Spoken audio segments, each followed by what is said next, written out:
হরে কৃষ্ণ। প্রিয় দর্শক, সুতজি বললেন, ভগবান শ্রীকৃষ্ণের কৃপায় রাজা পরীক্ষিত তার মায়ের গর্ভে অশ্বত্থামার ব্রহ্মাস্ত্রে জ্বলে যাওয়ার পরেও মরেনি। যখন ব্রাহ্মণের অভিশাপে ওনাকে কামড়ানোর জন্য তক্ষত এলো, সে সময় তিনি এক বিন্দুও ভয় করেননি, কেননা তিনি নিজেকে ভগবান শ্রীকৃষ্ণের চরণে সমর্পিত করে দিয়েছিলেন। তিনি সমস্ত আসক্তি ছেড়ে দিয়ে গঙ্গার তীরে সুখদেবজির উপদেশ গ্রহণ করেন এবং ভগবানের স্বরূপকে জানার পর নিজের শরীর ত্যাগ করেন।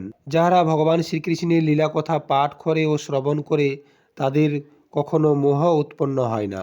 যতদিন পর্যন্ত রাজা পরীক্ষিত সম্রাট রূপে ছিলেন, ততদিন পর্যন্ত পৃথিবীতে কলিযুগ নিজের প্রভাব বিস্তার করতে পারেনি।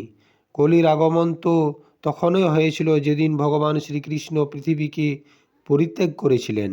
রাজা পরীক্ষিত কলিযুগের উপর কোনো রাগ বা হিংসা করতেন না, কেননা এর মধ্যে এটাই একটা বড় গুণ যে পুণ্যকর্মের সংকল্পেই ফল পাওয়া যায়, কিন্তু পাপ কর্মের ফল শরীরের মাধ্যমে করার পর পাওয়া যায়, সংকল্পে নয়।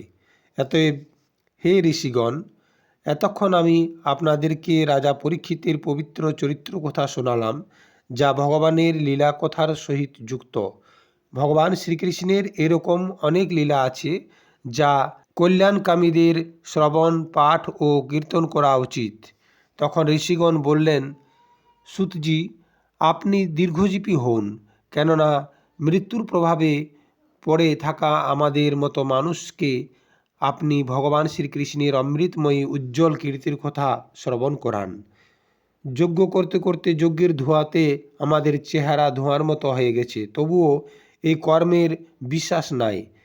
এদিকে আপনি তো বর্তমানেই মধুর মধু পান করিয়ে আমাদেরকে তৃপ্ত করছেন।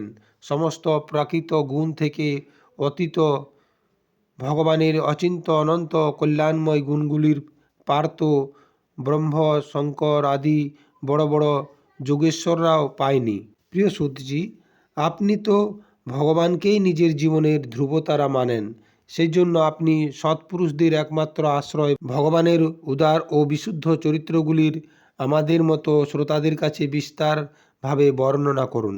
ভগবানের পরম প্রেমী বুদ্ধিমান পরীক্ষিত সুখদেবজির দেওয়া উপদেশ দ্বারা যে জ্ঞানের মাধ্যমে ভগবানের চরণ কমলগুলি পেয়েছিলেন, দয়া করে আপনি সেই জ্ঞান এবং পরীক্ষিতের পরম পবিত্র উপাখ্যানের বর্ণনা করুন।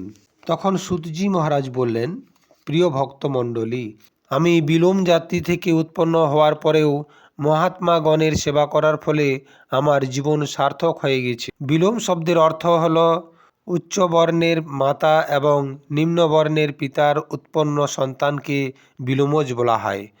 সুত জাতির উৎপত্তি এরকম ব্রাহ্মণী মাতা এবং ক্ষত্রিয় পিতার দ্বারা উৎপন্ন হওয়ার কারণে শাস্ত্রমতে ইহাকে বিলোম জাতি বলে জানা যায়।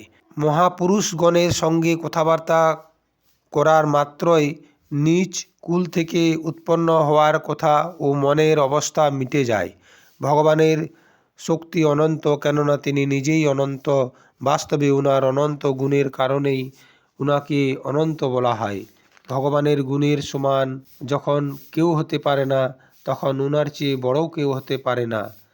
উনার গুণের এই বিশেষতা বোঝার জন্য এতটা বললেই যথেষ্ট যে এত দেবী দেবতা থাকা সত্ত্বেও শুধু ভগবানের চরণ কমলগুলি সেবা করতে থাকেন মাতা লক্ষ্মী। সূর্যের সমান প্রকাশমান মহাত্মাগণ, আপনারা আমাকে যা কিছু জিজ্ঞাসা করছেন, এবার আমি আপনাদেরকে বোঝানোর জন্য বলছি। যেমন পাখি নিজের শক্তি অনুসারে আকাশে উড়ে, তেমনি বিদ্বান লোকেরা নিজের নিজের বুদ্ধি অনুসারে ভগবান শ্রীকৃষ্ণের লীলার বর্ণনা করেন। একদিন রাজা পরীক্ষিত শিকার খেলার জন্য তীর ধনুষ নিয়ে বনে গেলেন। হরিণের পিছু পিছু দৌড়তে দৌড়তে তিনি থকে গেলেন এবং ওনার অনেক খিদে ও তৃষ্ণাও পেয়েছিল। তখন তিনি কোথাও জল পেলেন না, তাই তিনি সামনে একটা ঋষির আশ্রমে ঢুকলেন। তিনি দেখলেন চোখ বন্ধ করে শান্ত স্বভাবে একজন মুনি সেখানে বসে রয়েছেন। ইন্দ্রিয়, প্রাণ, মন এবং বুদ্ধি নিরুদ্ধ হওয়ার কারণে তিনি সংসার থেকে উপরে উঠে গিয়েছেন। জাগ্রত, স্বপ্ন এবং সুষুপ্তি এই তিন অবস্থা থেকে রহিত নির্বিকার ব্রহ্মরূপ তুরীয় পদে তিনি স্থিত ছিলেন।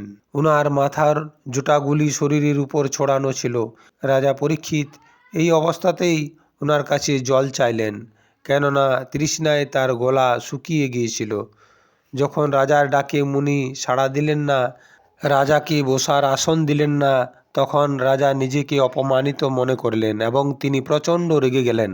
খিদে তৃষ্ণায় তিনি ছটফট করছিলেন, আর সেই জন্যই তিনি এত রেগে গিয়েছিলেন। তখন তিনি রাগের বশে পাশে পড়ে থাকা একটা মরা সাপকে ধনুকে করে উঠিয়ে নিয়ে এলেন এবং ঋষির গলায় পরিয়ে দিলেন।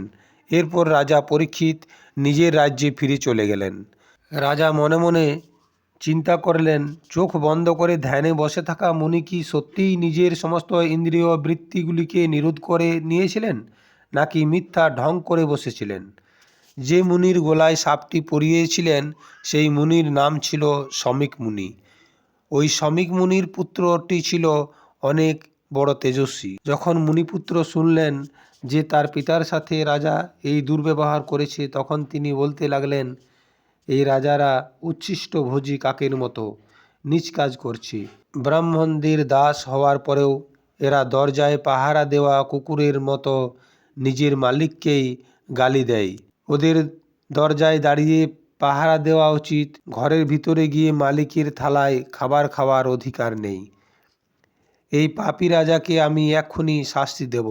এই বলে ঋষি কুমার প্রচণ্ড রেগে গিয়ে কৌশিক নদীর জলে আচমন করে বাণীরূপী বজ্রের প্রয়োগ করলেন। কুলাঙ্গার রাজা পরীক্ষিত আমার পিতাকে অপমান করে মর্যাদার উল্লঙ্ঘন করেছে, সেই জন্য আমার প্রেরণায় আজ থেকে 7ম দিনে ওকে তক্ষত নাগ দংশন করবে। এরপর ঋষিকুমার নিজের আশ্রমে ফিরে এলো এবং নিজের পিতার গলায় মরা সাপ দেখে উনার খুব দুঃখ হলো ও কান্না করতে লাগলো। তখন শমিক মুনি নিজের ছেলের কান্না শুনে ধীরে ধীরে চোখ খুললেন এবং গলায় ঝোলানো সাপটি ছুঁড়ে ফেললেন। তারপর জিজ্ঞাসা বললেন, পুত্র, তোমার কি হয়েছে? তুমি কান্না করছো কেন? তারপর পুত্রের কাছে সমস্ত কথা শোনার পর শমিক মুনি বললেন, পুত্র, তুমি এই কাজটা ঠিক করনি। রাজা পরীক্ষিত অভিশাপের যোগ্য নয়। তুমি অনেক বড় পাপ করেছো। ওর সামান্য একটা ভুলের জন্য তুমি ওকে এত বড় একটা শাস্তি দিয়ে দিলে। তোমার এখনও বুদ্ধি হয়নি, তাই তুমি ভক্ত বৎসল রাজাকে সাধারণ মানুষ ভেবে নিয়েছো। তুমি জানো না, রাজার দুঃসহ তেজের দ্বারা প্রজারা সুরক্ষিত এবং নির্ভয় হয়ে নিজের কল্যাণ করতে পারে। যখন রাজা রূপ ধারণ করে ভগবান পৃথিবীতে বিরাজ করে না, তখন রাজ্যে চোর বেড়ে যায় এবং মানুষ অসুরক্ষিত হয়ে নষ্ট হয়ে যায়।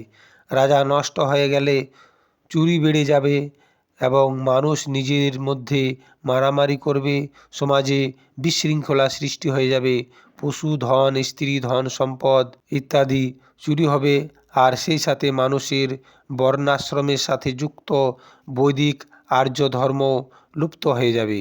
অর্থলোভ ও কামবাসনায় বশীভূত হয়ে মানুষ পশুদের মতো বর্ণ সংকর হয়ে যাবে। রাজা পরীক্ষিত বড়ই যশস্বী ও ধনুর্ধর। তিনি অশ্বমেধ যজ্ঞ করেছেন এবং ভগবানের প্রিয় ভক্ত। তিনি তো খিদে তৃষ্ণায় আমাদের আশ্রমে এসেছিলেন, কখনোই তিনি অভিশাপের যোগ্য নয়। হে ভগবান, এই অজ্ঞান বালক আমাদের নিষ্পাপ রাজার উপরে অপরাধ করেছে, আপনি একে ক্ষমা করুন। ভক্তদেরও অন্যায়ের প্রতিশোধ নেওয়ার শক্তি আছে ঠিকই, কিন্তু সেটা গালিগালাজ, মারপিট, অপমান, বেইমানি ইত্যাদির দ্বারা নয়। শমিক মুনি খুব দুঃখ পেলেন। রাজা পরীক্ষিত যে ওনাকে অপমান করেছেন সেটা তিনি একবারও ভাবেননি। মহাত্মাদের স্বভাবটাই হলো এরকম, অন্যের দ্বারা দেওয়া সুখ দুঃখে তাদের কোনো প্রভাব পড়ে না। প্রিয় দর্শক, আপনি যদি আমার চ্যানেলে নতুন হয়ে থাকেন তবে চ্যানেলটি সাবস্ক্রাইব করে সঙ্গে থাকুন এবং লাইক, কমেন্ট ও শেয়ার করতে ভুলবেন না। ধন্যবাদ। দেখা হবে পরের ভিডিওয়, পরের অধ্যায়ে।